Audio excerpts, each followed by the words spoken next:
we stand back a little, we'll get you both in here. All right, here we go. 3, 2, 1.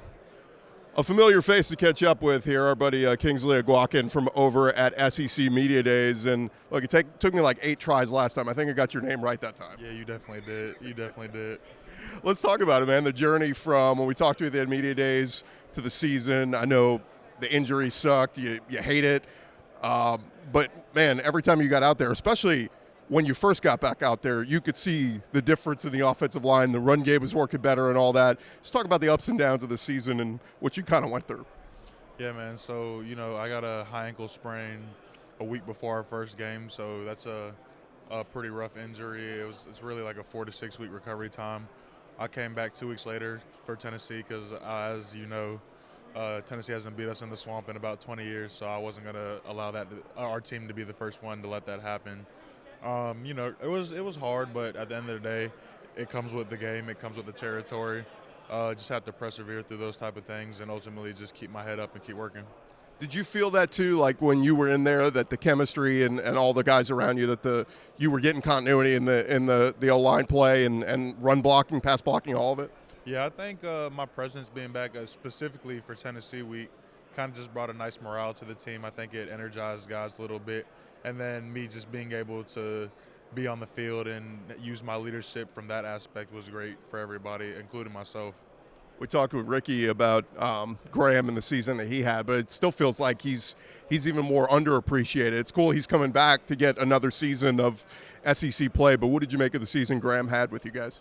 I think Graham had a great season with us, to be honest. Coming in 1 year, learned the whole playbook, being able to make the checks needed for us to be successful. Obviously, he was slinging the ball around, delivering the ball to guys when they needed to get the ball. I think Graham honestly had a really good season. I think he's going to do a lot better next season. Obviously, with the offseason, transfer portal being what it is, guys can go elsewhere. The 1-2 punch of Trevor and Montrell was really good. Trevor's moving on, but Montrell's coming back. Seems like, though, Montrell's going to be the guy. Like, he has the skill set to be the featured guy, right? Yeah, most definitely. Montrell's a stud. He's a ball player. Obviously, it wasn't ideal losing Trevor, but I think Montrell will be able to carry the load and be able to keep the running game as successful as it has been. It's one thing to go to transfer portal, you go to another school, another opportunity, fine. But, like, going to a rival, that just feels a little – not saying anything about him, but, like, going to a rival is kind of like, hey, man, when we play you, now we got to tackle you. It's makes things a little awkward, right? Yeah, I think so. I don't think I would do it, but at the end of the day, everybody's got to make what they feel is the best decision for them. So, talk about the season. I mean, we talked about it before the season, how difficult the schedule was, and you guys kind of battled through. And about the midway point, everybody's like, "Oh, Florida's ahead of schedule here," and then all those back, like brutal game after brutal game hit, and I know it was difficult for you guys, but what was it like as a team? I mean, did you guys feel it, like, mentally, physically, emotionally, like, damn, it's a brutal schedule? I don't think necessarily we thought about the brutality of the schedule because at the end of the day, we play in the SEC. We know what comes with that territory.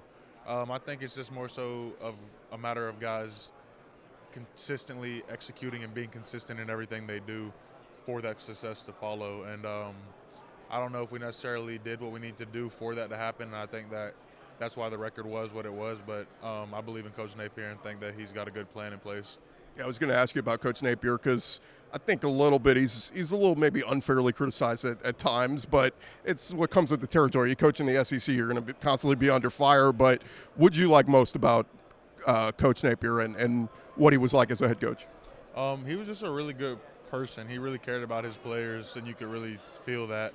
You don't always get that all the time, especially in a conference like the SEC. But I think the biggest thing with Coach Napier is he cares about his guys, and he makes sure that they're taken care of in the right ways.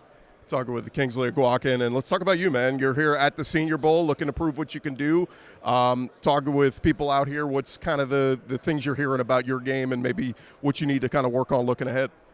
So kind of the things that have been positive for me is my athleticism, my ability to run off the ball, reach shades and G's.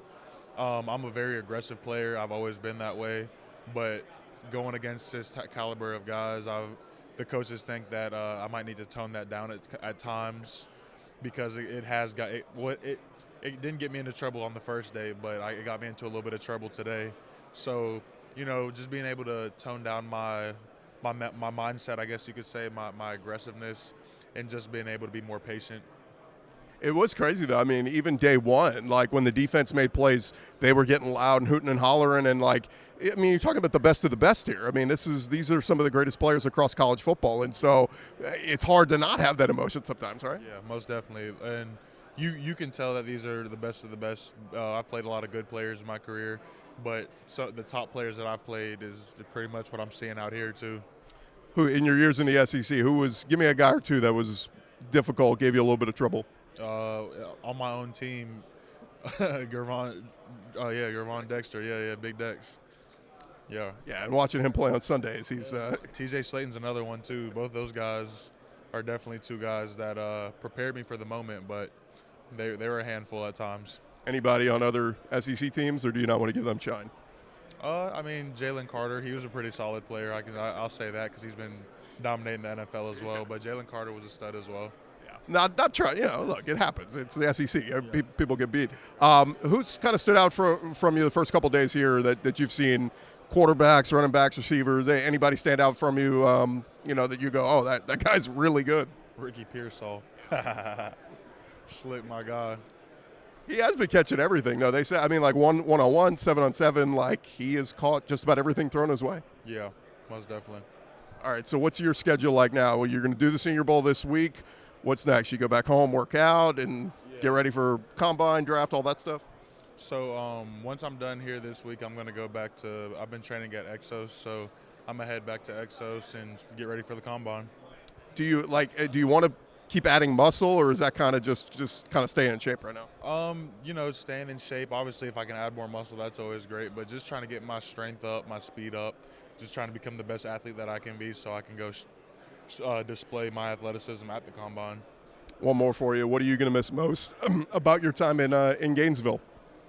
I've always wanted to be a Gator since about 8th grade. I had family members who went there, so just rocking the orange and blue and kind of playing for a team that I've always cared about like that. But, it's a great opportunity to be able to get to the next level, and whoever picks me, I'll be blessed to be wearing those colors and playing my hardest for them. So, Ricky said he's going back any chance he gets. Same with you? Yeah, most definitely. Most definitely. Well, we'll look for you on the sidelines when you return. He is Kingsley Eguakan. Best of luck, man, the rest of this weekend, and certainly moving forward and get ready for the draft, all right? Yes, sir. Appreciate you. Awesome. Good stuff, dude. Appreciate it, man.